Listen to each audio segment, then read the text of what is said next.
أما بعد فأعوذ بالله من الشيطان الرجيم بسم الله الرحمن الرحيم ما كان محمد أبا أحد من رجالكم ولكن رسول الله وخاتم النبيين وكان الله بكل شيء عليما. قال الله تبارك وتعالى في مقام آخر إن الله وملائكته يصلون على النبي یا ایھا الذین آمنوا صلوا علیہ وسلموا تسلیما.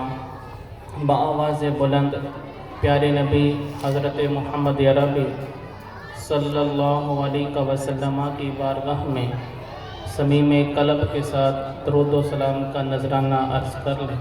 الصلاۃ والسلام علیک یا سیدی یا رسول اللہ وعلى آلك وأصحابك يا سيدي يا حبيب الله. الصلاة والسلام عليك يا سيدي يا رحمة للعالمين وعلى آلك وأصحابك يا سيدي يا خاتم النبيين.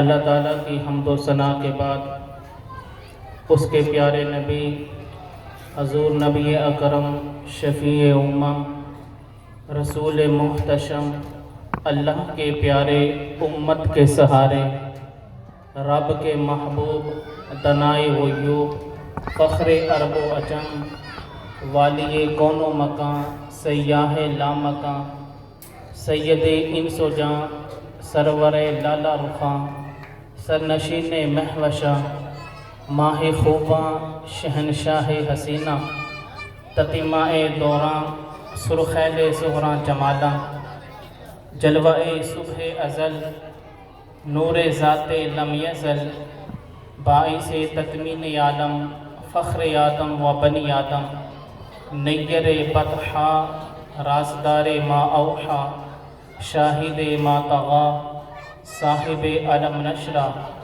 معصوم آمینہ احمد مجتبی جناب محمد مصطفیٰ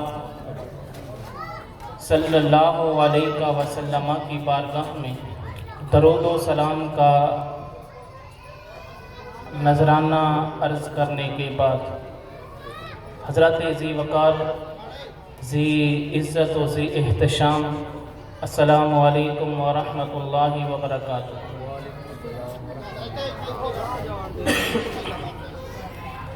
چند منٹ آپ کے سامنے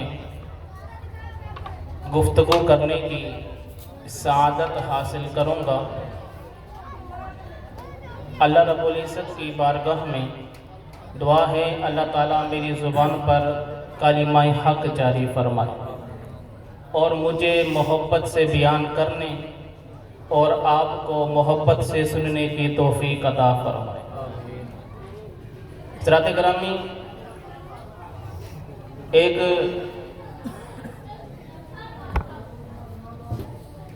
نبی پاک صلی اللہ علیہ وسلم کی شان، ویسے تو حضور کی شان وراء الورا ہیں، ان کی شان کوئی بندہ بیان ہی نہیں کر سکتا.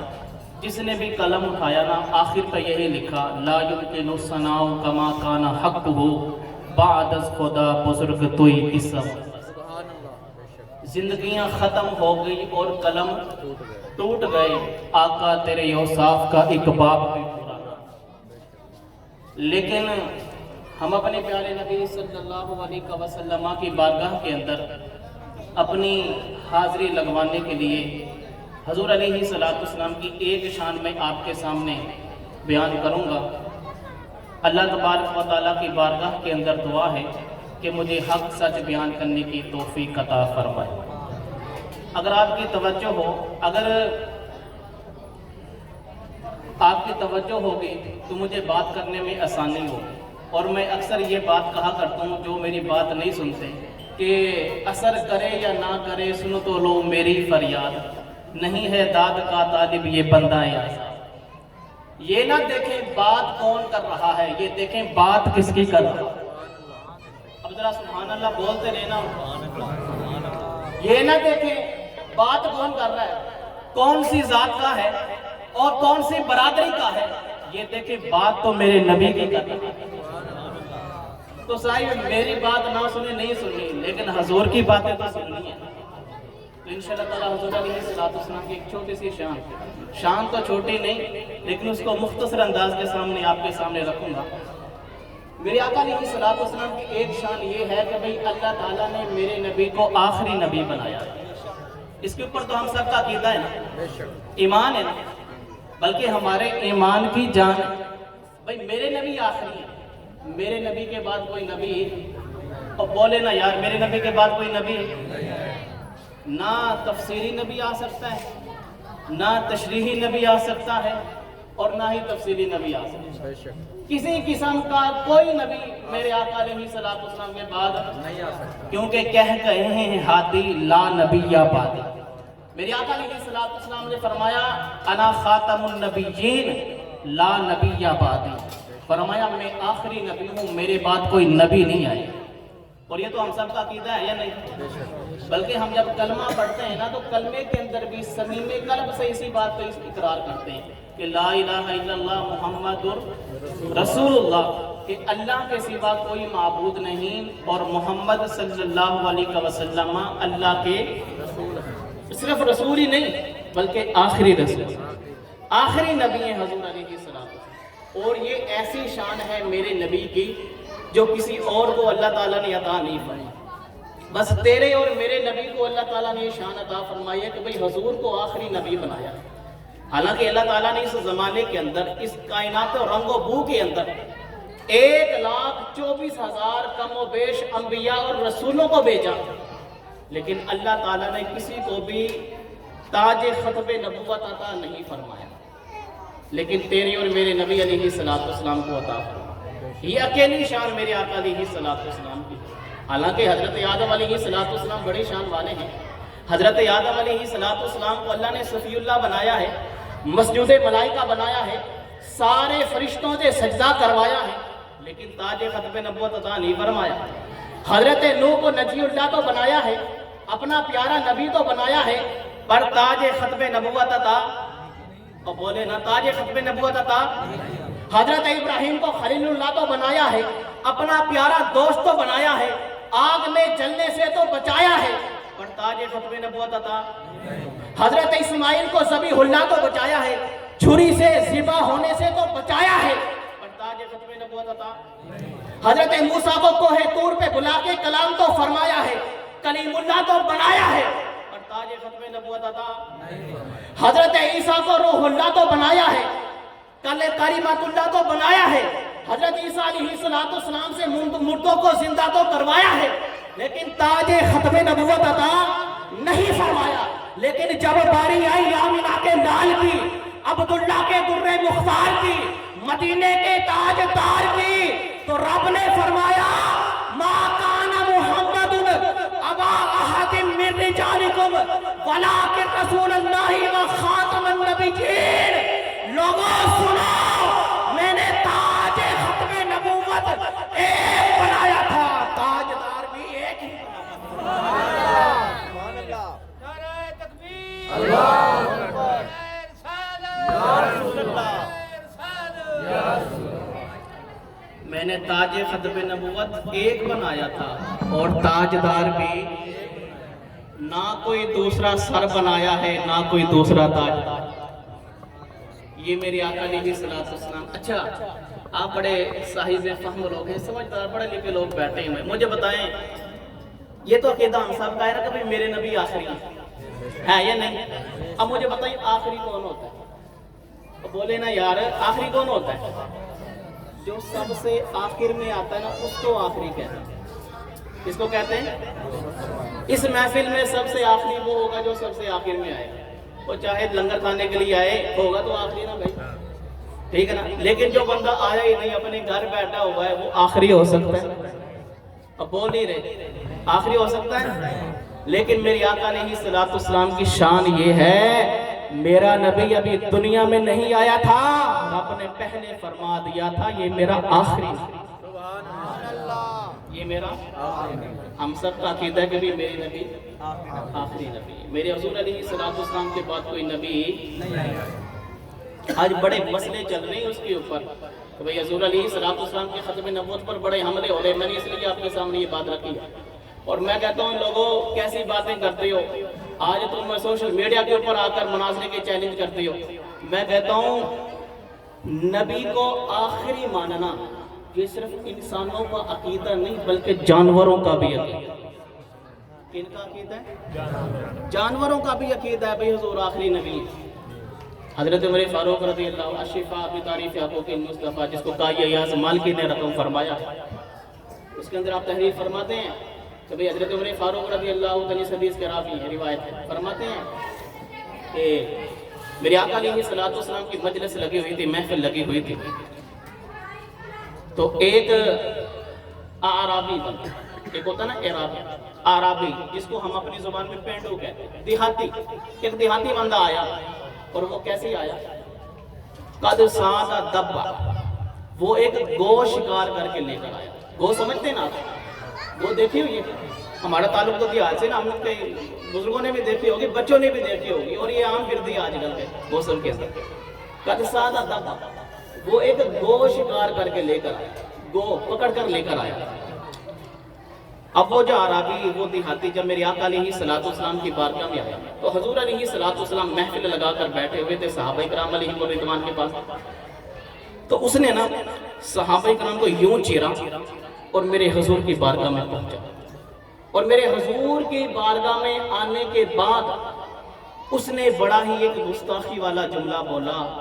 کہنے لگا اے محمد صلی اللہ علیہ وسلم، اگر میری قوم مجھے جلد باز نہ کہتی تو لَأَقْتُلَنَّكَ، میں ضرور آپ کو قتل کرتا.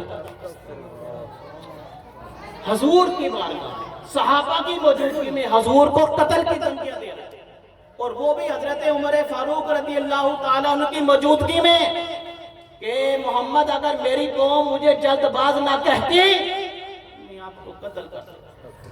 جب اس نے حضور کے یہ لفظ بولے تو حضرت فاروق اعظم بھی پاس موجود تھے. تلوار کے دستے پر ہاتھ رکھا اور میرے آقا علیہ الصلوۃ والسلام کی بارگاہ میں عرض کرنے لگے یا رسول اللہ، حکم دیں اس بے ادب کو ادب نہ سکھا. اب بولے نا یا رسول اللہ، حکم دیں، آرڈر کریں، اس بے ادب کو ادب نہ سکھاؤں. میرے آقا نے فرمایا عمر رہنے دیں. کیوں میرے آقا علیہ الصلوۃ والسلام نے منع فرمایا؟ اس لیے میرے آقا جانتے تھے عمر آیا تو یہ گستاخ بن کے ہے، بے ادب بن کر ہے، جب جائے گا تو میری زلفوں کا اسیر بن کر جائے گا. سبحان اللہ. میری زلفوں کا قیدی بن کر جائے گا، میرا غلام بن کے جائے گا. اللہ اکبر کبیرہ. میرے آقا علیہ الصلوۃ والسلام نے فرمایا عمر اس کو رہنے دینا. اچھا اب وہ کیا چیز شکار کر کے لے کر آیا تھا؟ اب بولے نا. ادھر سے آواز آ رہی ہے، ادھر والے نہیں بول رہے. وہ گوشت شکار کر کے لے کر آیا. اب حضور علیہ الصلوۃ والسلام کی بارگاہ میں جب وہ پہنچا نا تو حضور علیہ الصلوۃ والسلام کے سامنے اس نے وہ گو جو اس نے شکار کی ہوئی تھی نا، یا تو اس نے اپنی آستینوں میں، وہ عربی جو ہوتے ہیں وہ جبے پہنتے بڑے بڑے، یا تو اس نے اپنی آستینوں کے اندر گو ڈالی ہوئی تھی یا اپنی جیب کے اندر جہاں بھی ڈالی ہوئی تھی اس نے اپنی گو نکالی اور یوں حضور کے سامنے پھینک. اور حضور کے سامنے پھینکنے کے بعد بتاؤں کیا کہنے لگا؟ کہنے لگا، پنجابی میں کوئی بات کہہ دیتا ہوں، اگر کیچ کر سکتے تو کر لیں اور سبحان اللہ بول دیں. کہنے لگا اے محمد اگر اے من گئی نا تو میں بھی مان گئی.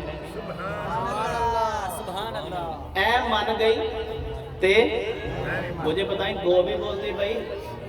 کہنے لگا اگر اے من گئی تے اللہ اکبر کبیرہ. میرے آقا علیہ الصلوۃ والسلام نے جب اس نے دلیل مانگی نا بھائی یہ مانے گی تو میں بھی مانوں گا. میرے آقا علیہ الصلوۃ والسلام نے اس کو یہ نہیں کہا کہ اس کو میرے پاس چھوڑ جاؤ، میں اس کو کلمے کی پریکٹس کرواؤں گا، اس کی کچھ تربیت کروں گا، اس کو کلمہ سکھاؤں گا، جب اس کو یاد ہو جائے گا تو آگے سن لینا. میرے آقا علیہ الصلوۃ والسلام نے یہ نہیں فرمایا، بلکہ حضرت عمر فاروق رضی اللہ عنہ فرماتے ہیں جب اس عربی نے، اس پینڈو نے، اس دیہاتی نے گو کو سامنے پھینک کر میرے آقا سے کہا یا رسول اللہ اگر اے مان گئی تو میں بھی مان جاؤں گا، تو پھر حضور نے کیا کیا؟ حضور علیہ الصلوۃ والسلام نے اپنی نظر رحمت سے اس کو دیکھا، دیکھ کر اس کو مخاطب فرمایا یا دبو، اے گو، اے. جب میرے حضور نے اس کو بلایا تو پھر اس نے کیا کہ حضرت فاروق اعظم رضی اللہ عنہ فرماتے ہیں جب میرے آقا نے اس کو بلایا تو فتکلما، بکلام عربی مبین، جب میرے آقا نے اس گو کو مخاطب فرمایا تو وہ گو عربی زبان کے اندر میرے آقا سے باتیں کر رہی تھی۔ کس زبان کے اندر؟ عربی زبان، اور کوئی عام زبان نہیں، اور کسی معمولی زبان کے اندر نہیں، بلکہ فصیح و بلیغ زبان کے اندر میری آقا علیہ السلام سے وہ تو باتیں کر رہے تھے۔ آج صاحب یہاں سے جو لوگ جاتے ہیں نا متحدہ عرب امارات کہہ لیں یا سعودی عرب، انہیں بھی ٹوٹی پھوٹی عربی انہیں بھی آ جاتی ہے، وہ بھی بولنے لگ جاتے ہیں، لیکن حضرت فاروق اعظم رضی اللہ تعالیٰ کہتے ہیں کہ بھئی وہ گو ٹوٹی پھوٹی عربی نہیں بول رہی تھی، بلکہ اعلیٰ قسم کی عربی بول رہی تھی، فصیح و بلیغ عربی بول رہی تھی۔ اور دوسری بات یہ ہے یار، ہم سب جانتے ہیں کہ جانور جو ہوتے ہیں نا بے زبان ہوتے ہیں۔ ابھی کبھی ہمارا کوئی بچہ مار رہا ہو نا کسی جانور کو، ہم کہتے ہو یار اس بے زبان کو کیوں مارا، یہ تو بے زبان ہے، کیوں مار رہے ہو؟ اب مجھے بتائیں گو جانوروں میں آتی ہے یا نہیں آتی ہے نا؟ اب وہ بھی بے زبان ہوئی یا نہ ہوئی، لیکن باتیں کر رہی ہے میرے مصطفیٰ کی بات۔ یار اس گو سے پوچھو تو صحیح ہے، گو اور تو بے زبان ہے، تو باتیں نہیں کرتی، آج یہاں کیوں بول رہی ہے؟ آگے سے گو عالم تصور میں یہی جواب دیتی ہے، اے لوگوں میں کیوں نہ بلاؤں، مجھے اس نبی نے بلایا ہے جس نبی کی بارگاہ میں تو پتھر بھی بولے۔ اس نبی نے بولا، اس نبی کی بارگاہ میں تو پتھر بھی کلمے پڑھنے شروع کرتے تھے۔ دیکھیں حضرت میری بار میرے نبی علیہ السلام کی بارگاہ میں وہ بڑا مشہور واقعہ ہے۔ ابو جہل آیا تھا نا، اس نے اپنے ہاتھوں میں نا کنکریاں پکڑی ہوئی تھی، ٹھیکریاں جس کو ہماری اپنی زبان میں کہتے ہیں، چھوٹی چھوٹی کنکریاں پکڑی ہوئی تھی، اور کنکریاں پکڑ کر میں میری آقا علیہ السلام کی بارگاہ میں آیا اور آ کر کہنے لگا، اے محمد اگر تم بتا دو کہ میری مٹھی میں کیا ہے تو میں آپ کو نبی مانوں۔ بھئی یہ عقیدہ تو ابو جہل کا بھی تھا، جو غیب جانتا ہے وہی نبی ہوتا ہے۔ اگر آپ بتا دیں میری مٹھی میں کیا ہے تو میں آپ پہ کلمہ پڑھ کے مسلمان ہو جاؤں۔ میری آقا علیہ السلام نے فرمایا، ابو جہل میں بتاؤں تیری مٹھی میں کیا ہے یا جو چیز تیری مٹھی میں وہ بتائے میں کیا ہوں؟ میرے آقا علیہ السلام نے اشارہ کیا تو کنکر بھی میرے آقا کا کلمہ، وہ کہنے لگی اور لوگوں میں کیوں نہ بولوں، اس نبی کی بارگاہ میں بے جان پتھر بھی بولوں، میں تو پھر بھی زبان والی ہوں، بے شک جانوروں کے یاد اندر آتی ہوں لیکن ہے تو با زبان۔ میرے آقا علیہ السلام نے اس کو مخاطب فرمائے، یا دبو تو فتکلم بکلام عربی مبین، وہ عربی زبان کے اندر میرے آقا سے باتیں کیا کر رہی ہیں، وہ گو عربی زبان کے اندر میرے آقا، جب میرے آقا نے فرمایا یا دبو اے گو، مخاطب فرمایا اس کو، تو آگے سے وہ کہتی ہے لبیک وسعدیک یا رسول رب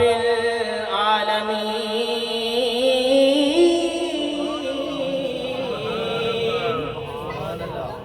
اس نے وہاں پر گو نے لبیک یا رسول اللہ، لبیک وسعدیک یا رسول رب العالمین، یا رسول رب العالمین کا آسان یہ ترجمہ ہے یا رسول اللہ۔ اس گو نے جب میری آقا علیہ السلام نے اس کو مخاطب کر کہنے لگی لبیک میں حاضر ہوں، وسعدیک اور ہر چیز آپ پہ قربان ہے، یا رسول اللہ آپ پر تو ہر چیز ہی قربان ہے۔ میں کہتا ہوں یار لبیک یا رسول اللہ کا نعرہ آج صرف ہمارا نہیں، یہ تو جانوروں کا بھی نعرہ۔ اب وہ نہیں رہے، تھک گئے، بس لاسٹ منٹ اس کے بعد اپنی گفتگو کو ختم کر دوں۔ وہ لبیک یا رسول اللہ کا نعرہ ہمارا نہیں، اللہ کی ہر مخلوق کا نعرہ یا رسول اللہ بولا، اللہ کی ہر مخلوق کا نعرہ، شجر و حجر کا نعرہ، برگ و ثمر کا نعرہ، خشک و تر کا نعرہ، آسمان والوں کا نعرہ، زمین والوں کا نعرہ، اور اللہ کے کرم سے اس محفل میں آنے والے ہر سنی کا نعرہ۔ اللہ، اس نے نعرہ لگایا لبیک یا رسول اللہ۔ اچھا ایک مزے کی بات یہاں پر بھی میں کرتا چلوں، اس نے جب نعرہ لگایا نا لبیک وسعدیک یا رسول اللہ، اس سے پتہ چلتا ہے وہ گو بھی سنی تھی۔ یار کیا کدھر بیٹھ کے بات کر رہا ہوں؟ نہیں سمجھے آپ؟ میرا جملہ کیچ نہیں کیا آپ نے، ضائع کر دیا، باؤنسر چلا گیا۔ اس نے لبیک کا نعرہ لگایا نا، تو پتہ چلتا ہے وہ گو بھی سنی تھی بابا، وہ گو بھی سنی تھی۔ آج لوگ کہتے ہیں لو جی یہ سنیوں نے لبیک یا رسول اللہ کا پتہ نہیں کہاں سے نعرہ نکال لیا، اور میں کہتا ہوں سنیوں نے نہیں نکالا، بلکہ میرے نبی کے زمانے میں صحابہ تو صحابہ جانور بھی یا رسول اللہ کا نعرہ لگاتے ہیں۔ اللہ اکبر کبیرہ۔ میرے آقا علیہ السلام کی بارگاہ میں کہنے لگے یا رسول اللہ بات کریں کیا؟ میں حاضر ہوں۔ میرے آقا علیہ السلام نے فرمایا من تعبد، اے گو دس تم کیدی عبادت کر، کس کی عبادت کرتی ہے؟ اب ذرا مجھے بتائیں، بھئی جانور بھی عبادت کرتے رب کی؟ اور بولتے نہیں، جانور بھی عبادت کرتے۔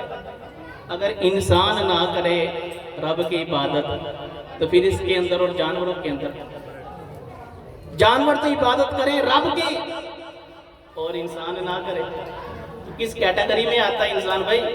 اور صاحب اللہ نے آپ کو اشرف المخلوقات بنایا، ذرا اس کے ہی لاج لگو، ساری مخلوقات سے افضل ہو تم، پھر بھی رب کی عبادت نہ کرو تو کون سی کیٹیگری میں جاؤ گے؟ جانور تو عبادت کریں، انسان تو نہ کرے۔ تو میں میسج یہی دینا چاہوں گا کہ بھئی رب کی عبادت کریں، ادھر ہی دیکھ رہے ہیں جانور تو کریں میں نہیں کرتا، یہ کیسی بات ہے؟ تو میرے آقا علیہ السلام نے پوچھا من تعبد، اے گو دس تو کیدی عبادت کر دی، کس کی عبادت کرتی ہو؟ تو آگے سے کہنے لگے میں اس رب کی عبادت کرتی ہوں جس کا عرش آسمانوں میں ہے، اور جس کی رحمت جنت کے اندر ہے، اور جس کا عذاب جہنم کے اندر ہے، اور جس کے رستے سمندر کے اندر، یعنی اللہ تعالیٰ کی عبادت کرتی ہوں۔ اس دو نے یہ کہا، اور اس کے بعد میرے آقا علیہ السلام نے فرمایا توحید کا نعرہ لگ گیا، توحید کی بات ہو گئی نا۔ میرا موضوع کیا تھا؟ میرا موضوع یہ تھا کہ بھئی حضور آخری نبی ہے، اور آخری نبی ایسے ہیں صرف انسانوں کا عقیدہ نہیں بلکہ جانوروں کا بھی عقیدہ ہے حضور آخری، ٹھیک ہے نا؟ اب جب توحید کی بات ہو گئی، اللہ تعالیٰ کی بات ہو گئی، تو میرے آقا علیہ السلام نے فرمایا من انا، میں کون ہوں؟ میرے آقا علیہ السلام نے من انا کہہ کر یہ بتا دیا لوگوں خالی توحید کے نعرے لگانے سے بندہ مومن نہیں بنتا، مومن اسی وقت بنتا ہے اللہ کو بھی مانے، اللہ کے رسول کو بھی مانے۔ سبحان اللہ، سبحان اللہ۔ میرے آقا علیہ السلام نے فرمایا من انا، اے گو بتا میں کون ہوں؟ اب اس گو نے کیا کہا؟ وہ گو کہنے لگی انت رسول رب العالمین و خاتم النبیین، و خاتم النبیین۔ میں یہاں پر میں ایک سیاسی بندہ، میں کوئی نہیں، بالکل میں کوئی سیاسی بندہ نہیں، کسی پارٹی کے ساتھ میرا تعلق نہیں، لیکن میں یہاں پر ایک بات کہنا چاہوں گا یار، یہ لفظ تو گو کو بھی آتا ہے، حضور خاتم النبیین ہے۔ آج ہمارے، آج تو صدر نہیں لیکن چند سالوں پہلے جو صدر تھے اور آج کے جو وزیر اعظم ہیں، جب وہ حلف نامہ پڑھتے ہیں تو انہیں خاتم النبیین پڑھنا نہیں آتا بھائی، اور میں کہتا ہوں تم سے اچھے تو وہ جانور ہے، وہ گو ہے اور جس کو میرے نبی کی ختم نبوت پر پہرا ہے۔ میرے آقا علیہ السلام نے جب اس گو سے پوچھا اے گو بتا میں کون ہوں، وہ گو کہنے لگے انت رسول رب العالمین و خاتم النبیین، آپ اللہ کے رسول ہیں اور آخری نبی۔ میں کہتا ہوں حضور علیہ السلام کی ختم نبوت کا پہرا تو صاحب جانور بھی دیتے، آج صرف انسانوں کا یہ نعرہ نہیں بلکہ جانوروں کا بھی یہی نعرہ ہے کہ بھئی حضور علیہ السلام آخری نبی ہیں۔ وقت اپنے دامیانے کے اندر اتنی وسعت نہیں رکھتا کہ بھئی میں اس موضوع کے اوپر اور آپ کے سامنے گفتگو کروں۔ دعا کریں کہ اللہ تبارک و تعالی ہمیں اسی عقیدے کے اوپر حیات رکھے اور اسی عقیدے کے اوپر ہماری موت فرمائے، اور کل قیامت کے دن لبیک یا رسول اللہ کے نعرے لگاتے ہوئے حضور کا ساتھ فرمائے۔ اللہ تبارک و تعالی ہم سب پر اپنا کرم فرمائے۔ وما توفیقی الا باللہ۔